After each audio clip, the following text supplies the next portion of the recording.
Content আপনি make করেন? ভাই আমার কন্টেন্ট বলতে আমি আমার তরফ থেকে আমি যতটা পারি মানুষকে সহযোগিতার জন্য চেষ্টা করি আরকি।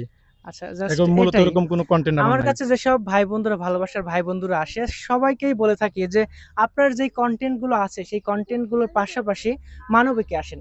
একটা টুইস্ট বলে, একটা সিক্রেট বলে। জি বলেন। আমার পেজের আমি আজকে ৪ বছর হলো কাজ করতেছি, আর লাস্ট ৬ থেকে ৭ মাসে আমার এই গ্রো ভাবটা আসছে আর কি।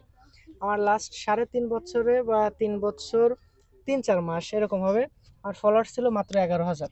আর লাস্ট এই ৬-৭ মাসে আসছে, এখন আমার চলে মানে ৩৫ অপরাধ, ৩৫ চলে, ২৩৫। ২৩৫ চলে। তো এই ৬-৭ মাসে আসছে হচ্ছে ২ লাখ ২৫-২৬ বা এরকম হবে আর কি, বা ২৪,০০০ এরকম আসছে আর কি। আর এখন যেই পরিমাণ মানুষের ভালোবাসা পায়, এটার আমি মনে করি মূল রিজন হচ্ছে মানবিক কাজে কাজে আসা আর কি। যে পরিমাণ ভালোবাসা ছিল, সেখান থেকে যখন আমি মানবিকে আসছে, আমার মনে হয় কি, এটা আমি নিজে রিয়ালাইজ করছি, আমি নিজের কাছ থেকে এটা বলতে পারি যে এই ভালোবাসাটা মনে হয় যে ডাবল হয়ে গেছে। তো যাই হোক, আমি যে মেসেজটা সবার উদ্দেশ্যে দিয়ে থাকি বা যারা আসে আমার সাথে দেখা করতে, সবাইকে একটা কথাই বলে যে মানবিকে আসেন। আর সেখানে আমার এক ভাই অলরেডি মানবিকের মানে এই ভিডিওগুলোই মেক করে, এবং আসার সময় ভাইয়ের সাথে কথা হয়েছে। উনি বলছে যে ভাই, আপনি যেই পারপাসে আসতেছেন আমিও সেখানে কিছু শরিক থাকবো।